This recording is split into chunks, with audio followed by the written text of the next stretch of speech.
Assalamualaikum. Nah, hari ini nih saya lagi mau datang ke rumah saudara saya yang kenal udah puluhan tahun lah.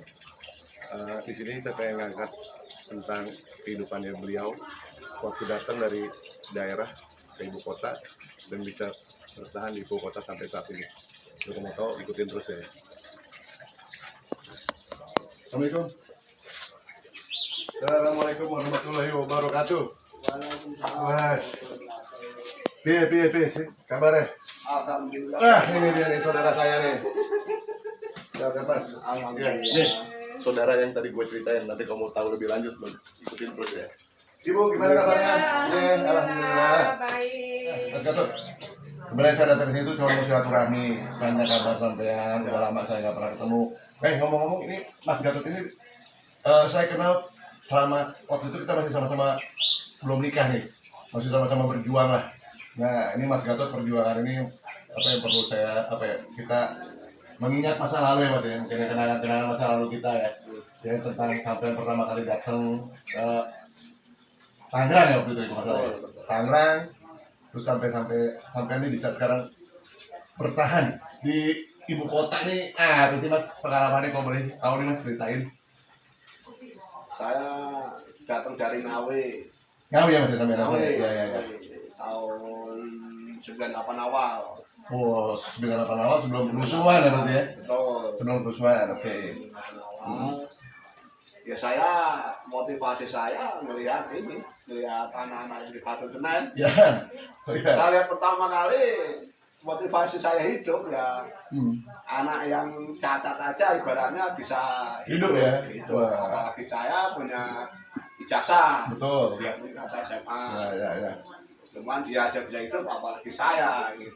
Betul. Nih, Semangat hidup saya. semangat ini mesti kita bisa contoh lah buat nanti yang nonton semua nih. Nah, terus Mas, itu pertama kali sampean datang Tangerang. Terus sampean apa yang sampean lakukan? Sementara ini kan sampean dari Ngawi yang notabene saudara ada tapi nggak banyak ya. Betul. Ya. Apa tuh Mas yang sampean lakukan dan apa yang sampean pikirkan pada saat itu? Saya awal di Tangerang. Iya. Tangerang ya dagang dorong saya. Dorong apa Mas? Itu Mas. Dorong Pepsi. Oh Pepsi sama Bambang ya, sama Bambang ya, sama Bambang. Mas Dorong. ya. Di jalur-jalur tikus ya saya seberang gitu. Oh, itu. Tapi sampai dari dorong itu sampai dapat pengalaman segala macam ya, saudara. Yang saya ambil bukan masalah sisi-sisi ini, yang saya ambil ya positifnya aja. Untuk mengatin supaya nanti bisa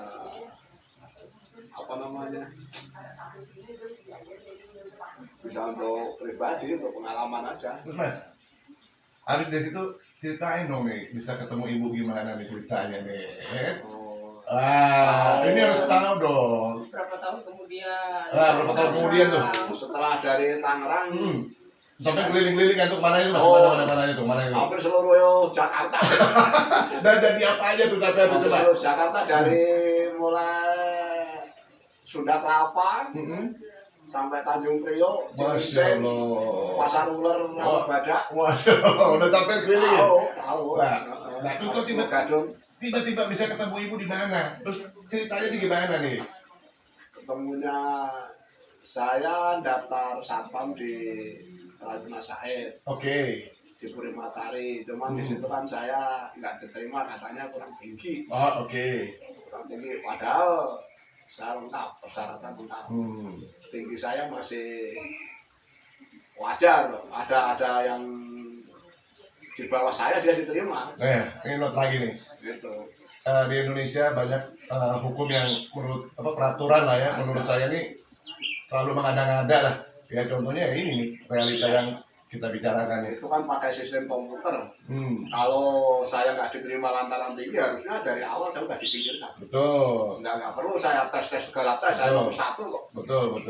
Tes lari, race, pull up itu kan nomor 1. Betul. Ternyata saya giliran akhir-akhirnya saya nggak diterima. Ya berarti kan sudah dilihat peraturan-peraturan ini yang Tuh, di Indonesia ini dibuat ini ya. Terus ada salah satu pegawai di situ melihat kapasitas saya diajak ke Bintaro. Oh, sampai sekarang sampai kerja ini. Nih, Gitu. buat yang nanti lihat nih, ini Mas Gatot ini kerja di Bintaro itu sudah berapa tahun Mas sekarang? Ada kalau 27 tahun. 27 tahun. Coba kebayang bagaimana perjuangan Mas Gatot dan loyalitas Mas Gatot untuk menjaga lingkungan dan keamanan di daerah yang Mas Gatot jaga ini luar biasa nih. Ini menarik sih buat saya. Ini benar-benar yang apa ya? Kalau kita bilang ya, ya jiwa-jiwa nasionalis, seorang Maraens ini ya sangat menonjol sekali sih menurut saya ya. Nah lanjut Mas, habis dari situ sampai saat ini kan sampai masih di situ. Nah terus ceritanya ketemu si ibu nih gimana berarti? Oh itu ya. Ya ketemunya di situ. Di mana? Di situ. Di mana? Saya kan kerja di situ tempat juga, teman saya main bola. Oh, Oke, jadi di Badar itu berarti di kompleks itu. Iya. Ya tahun 2006. 2006 di Mandar itu. Mandar. Oke, Dia tuh, ngomong anaknya teman saya. tuh. Gitu. Dari kesetiaan Mas Gatot menjaga lingkungan itu akhirnya membuahkan hasil bertemu dengan ibu di situ, ya kan? Ya. Ya, akhirnya bertemu dengan ibu di situ. Nah, terus akhirnya menikah. Nah, 2007 menikah. 2007 nikah. Oke. Nah, ini cuma ada satu menarik yang mesti kita bahas di sini adalah tentang perjuangan Mas Gatot dan seorang ibu istri wanita yang kuat yang selalu menopang suami di dalam kondisi apapun. Nah, ini kalau boleh tahu nih Mas Gatot, Ibu, kan kalau nggak salah nih Mas Gatot merintis juga usaha ya Ibu ya, Iya. terutama usaha ketupat sayur ini ya. Iya. Kalau boleh ceritakan gimana sih Bu, ini awal mulanya Ibu bisa merintis usaha ini, yang bisa dibilang kan ini usaha mikro yang usaha yang menghidupkan pergerakan ekonomi Indonesia ini juga lah. Iya. Nah gimana tuh Bu, awal mulanya gimana sih? Ya pertamanya ini aja sih, maksudnya tadinya kan diajak sama kakak diajarin gitu Oke. ya. Cuman karena kita pertama-pertama kan memang belum ngerti maksudnya gimana nih gitu kan. Terus ya udah dijalanin dulu aja. Kita yang nyediain ini deh bahan-bahannya yang Ya. untuk ketupat itu. Itu ya berjalan aja ya udah saya bilang gitu kan. Terus ya benar-benar berjuang sih sebenarnya dari anak saya kecil itu masih tidur aja kita berangkat ke pasar sebelum subuh, Masya kita Allah. gendong-gendong ke pasar. Oh. Ya itu perjalanannya sampai sekarang alhamdulillah sih ya dari pertama ada 3 yang jualan lah Iya, ya. ya. Terus akhirnya nambah gitu ya namanya usaha mah ya, Ya, namanya usaha kan pasang Betul, surut, betul, kadang betul. ada cuma 2 orang Ya. sedangkan kita kontrakan masih harus tetap dibayar. Betul. Tapi kan tetap saya jalanin aja Masya ya Allah, luar biasa. dengan ya bersyukur, berusaha gitu Semaksimal mungkin ya, pokoknya buat semaksimal menopang- mungkin. buat menopang Iya. keluarga Ya juga. benar, Ya. buat menopang keluarga. Jadi Ya. akhirnya ya sampai sekarang ini Ya. alhamdulillah bersyukur banget. Ya masih dibilang ini ya ya bisa membantu banget. Iya, iya, luar biasa. Nah ini Iya. kenapa saya mesti mengangkat cerita ini gitu? Karena ini menurut saya adalah salah satu Bung Karno dulu pernah bilang berdiri di atas kaki sendiri. Tapi ingat, sekarang ini kebanyakan orang berdiri di atas kaki rakyat. Ini nih harus kita camkan ya. Ini contoh yang berdikari, memanfaatkan semua dari apa yang ada dan menjadi sesuatu yang berharga. Tanpa ada bantuan apapun juga dari pihak manapun juga. Ini sangat luar biasa banget. Ini sangat luar biasa banget. Nah, menurut Ibu nih, dengan adanya sekarang seperti ini, apa sih Bu yang mesti kita ini buat saudara-saudara kita di luar sana, maksudnya motivasi apa yang bisa Ibu berikan ya dari Ibu dan Mas Gatot buat saudara-saudara kita di sana yang maksudnya jangan patah semangat lah, karena Iya. apa? Ya coba ini karena Bu. Ya kalau saya pribadi kan ya dijalanin aja gitu. Terus rezeki itu juga ya udah diatur sama yang kuasa ya. Yang Cuman mengatur kita ya, Bu. juga harus berusaha.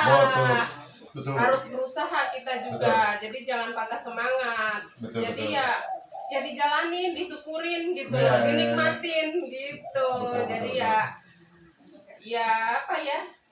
Ya itu harus tetap semangat, jangan ini orang kita juga mau siapa kalau nggak kita yang bener-bener kerja keras Iya, gitu. betul. Mau siapa lagi yang kita nyatanya juga berdiri di atas kaki sendiri Betul. kok gitu. Betul. Jangan kita cuma jadi objek penderita ya, Iya, Bu ya. betul. Jangan kita menjadi objek penderita dan jangan cuma kita menjadi sebuah slogan saja ya. Ya, betul. ya, keren Bu. Mungkin nanti kalau mau lebih tahu, mungkin kita habis dari sini kita mungkin mau lihat itu ya Bu ya, Iya, tempat usahanya Iya, ya. boleh, Nanti boleh. kita lihat ke sana, ntar pokoknya saksiin terus dan ikutin terus ya. Iya.